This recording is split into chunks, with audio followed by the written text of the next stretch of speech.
Hello Pisces, this is Victoria from Mindful Bamboo and I'm here with your July Tarot forecast. As always, we'll be looking at your love life, your career and workspace, and we'll get you some guidance from the universe on how to best utilize the energies of the month of July.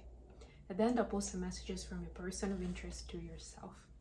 And of course, as always, I'm starting with an oracle card, so today I'm going to be using the wisdom of the oracle deck to get you that message at the beginning. So let's proceed right away.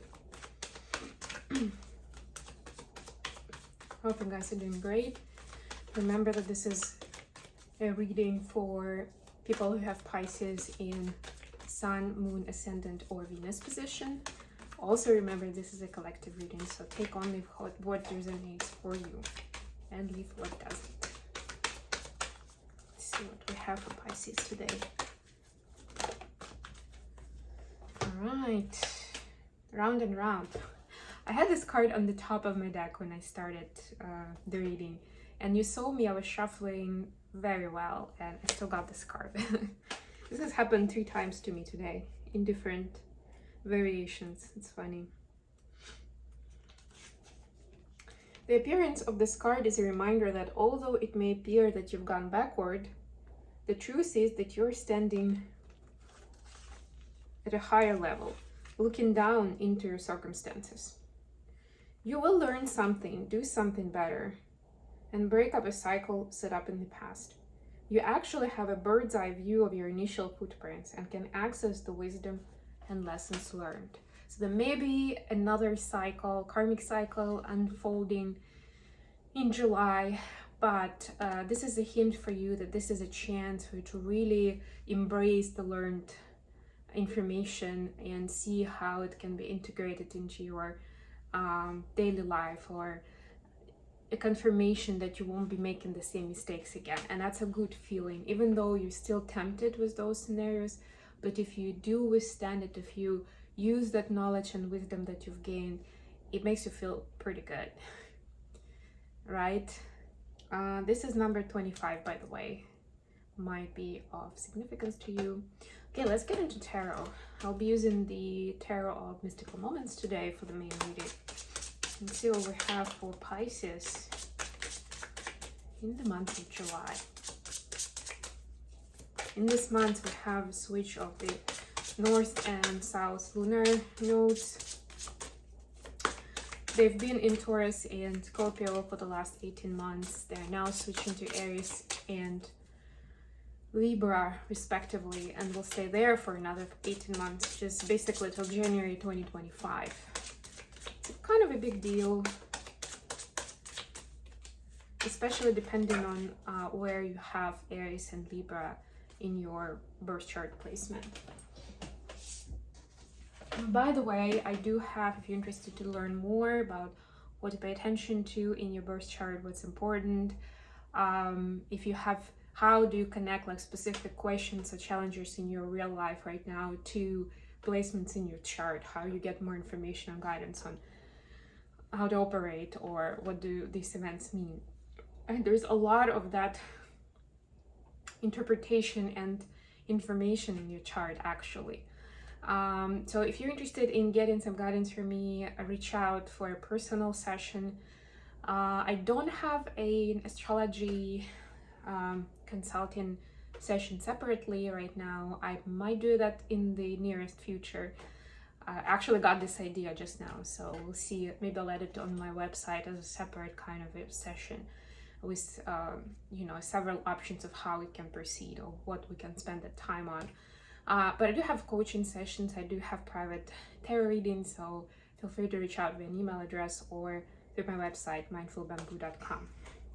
Okay, so for your love space, we have Page of Cups, we have the Empress, you could be dealing with a Taurus or a Libra, and 10 of Wands. Ooh. Okay, for a career, we have 8 of Wands. So make a little more space. 5 of Wands. Death. So we had 8 and 5 of Wands, which is 13, and now we have Death, which is card number 13. Transformation on all levels in your workspace. You could be dealing with a Scorpio. The advice is 8 of Cups, the High Priestess, the Pisces energy, and 3 of Wands. Bottom of the deck, 2 of Pentacles. Yeah, so I'm getting that you feel like you've been trying to make peace and to stay positive, to keep the good face for a while now. And it's almost like that gap between the face that you are showing to the public and the way you feel inside, that gap is growing to an extent where you won't be able to sustain it that way anymore. So that's another variation of the round and round energy here, on the cyclic energy, where if you're, you know, like if you knew that you could just carry on like that before, now it's not gonna be good enough. You won't be able to keep doing the same thing or stay in the status quo. You'll have to do things differently. You'll have to make your true feelings and intentions known. I'm also getting that the month of July is going to prepare you for that. So it may not necessarily happen, the change in July, but it's a very important runway space, you know, like when the airplane is like going on the runway to gain momentum and to gain the speed, and then it takes off. It doesn't take off immediately, right? First it's going on the runway, it's driving there, and then it goes up. So it's kind of like this runway stage that is happening in the month of July for you. So certain curiosity and newness is suggested in your love space. Look at this Page of Cups. She's actually looking at the cup as a fish, but also looking towards the Empress. So there is a desire to have a very potent, very fruitful connection. And for some, it will also be like having kids, getting pregnant for yourself, obviously depending on which gender you are, you know, well, either getting pregnant or getting someone pregnant, you know, your partner pregnant, like wanting kids, wanting to get into the space, sorry guys, wanting to move to that part of your life, like feeling ready to be a parent or ready to be a parent again. But also what I'm seeing is the Page of Cups is being curious about these aspects of a love relationship, right? Because they realize that on the one hand, it can be beautiful and potent and just feel amazing. On the other hand, it can feel pretty burdensome, right? The Ten of Wands is the burdens, and it's actually also showing the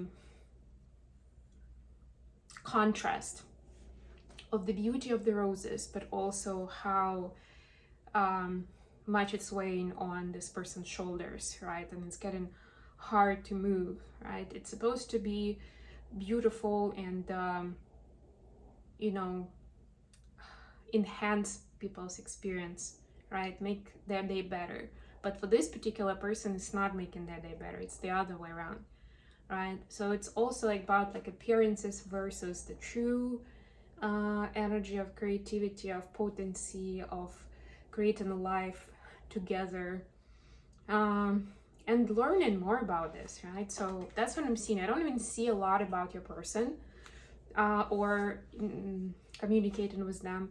It's more of an internal process of just seeing those highlights in your relationship with your person and also with other close people in your life, in important relationships in your life, and seeing how that manifests itself and whether the common merits and benefits, in the best possible meaning of that word, whether they are true or they are artificially drawn or artificially created, right, or pulled into it. Like, yeah, it's kind of a long stretch, but yeah, we'll consider it a success. Yeah, oh yeah, I mean, I don't know, that friend has never really been there for me in a moment of hardship, but overall they're all right, and they've been in my life for 15 years, so I guess that's an important relationship, right? Like seeing how those things, which ones are really true, honest, and bringing you joy and happiness. and where you are able to create inspired by this person or with this person together, and where it's more like a burden, although it may look well on paper or it may look well based on your previous templates, right? But you know, if you dig deeper, you can see that there's nothing there. There is nothing that brings value into your life. And again, as much as it sounds cynical, that's what relationships are supposed to do for you. They're supposed to bring that value. Emotional, material, intellectual, any of those or all of the above, right? But it's supposed to enhance your life, not add more burden to it. So that could be the cycle you're considering with this energy. For your career space, well, I already spoke to the number 13 here and here, the major arcana, the minor arcanas, right? Complete transformation. It's almost like learning a new specialty, a new profession, right? Like, you know, I've been, I don't know, working in construction for the last 10 years. I'm sick and tired of it. I'm gonna go join culinary school and I'm gonna be a chef, because, you know, when I'm at home after work, I really enjoy cooking and it gives me so much healing and peace and happiness, right? So it's suddenly like going into that direction. The important part is that you don't necessarily pay attention too much to what the strategic move is, to what the situation is asking you for. Like, this job is a better pay, so I'll have to go with it, or I'll have to stay there for now, or this is gonna give me a good medical insurance, so I'm gonna get hired here, even though it seems like people working there are terrible. But you know, it's really gonna be good for me from benefits package perspective, right? Like, putting that aside and moving up towards something bigger and better. And flying, imagine yourself flying with those umbrellas. It's scary. It's very much like, oof, I don't know where I'm gonna end up with this. So many scenarios here, right? Like, it's gonna take a miracle for me to land back on Earth successfully, right? But you're still going for it because that's what feels good. That's what you're being guided to do. So there is a big transformation into that space, into looking inside of you, acknowledging those needs and emotions and feelings, and what kind of career or work is in sync with that soul calling. Last but not least, we have the advice, 8 of Cups, the High Priestess, and 3 of Water. So guess what? It's all cups and it's all water. Oh, sorry, it's got wands as well, 3 of Wands, but it's also very watery in this deck. Look at it.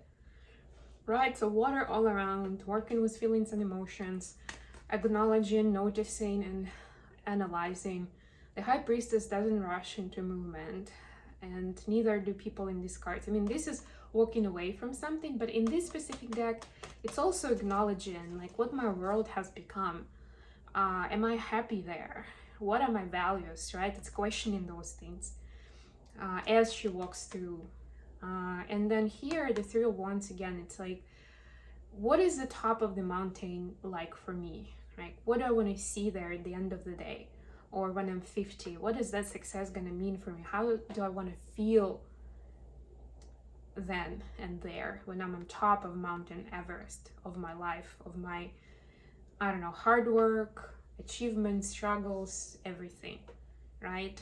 This is that tuning into those energies, understanding the bigger picture as well. And that was part of the card too, that in a new cycle, even though the circumstances may sound familiar, you will be seeing it from a more zoomed out perspective, and new details will emerge and new meanings will emerge, and that's going to be crucial for how you plan your next steps. Okay, messages for Pisces from their person of interest. What would your person like to tell you at this time?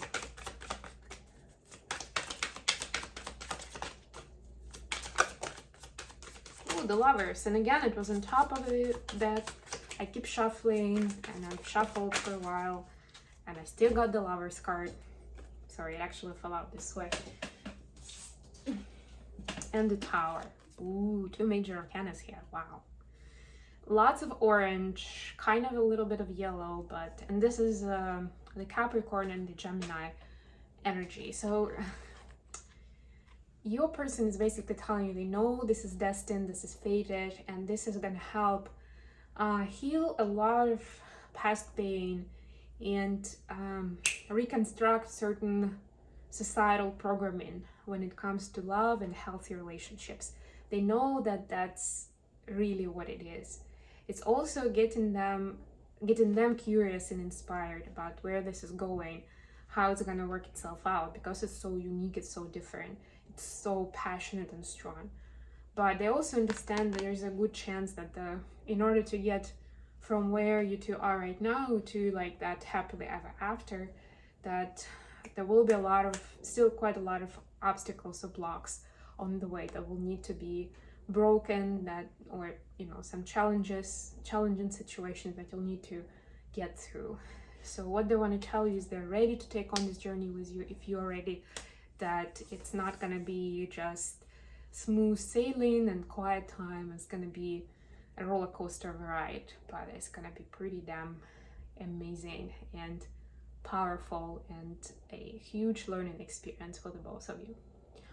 Okay, I hope this has been good for you, Pisces. Thank you so much for joining me today. I love you all, and I'll be back with more readings very, very soon. Don't forget to like the video. Bye, everyone.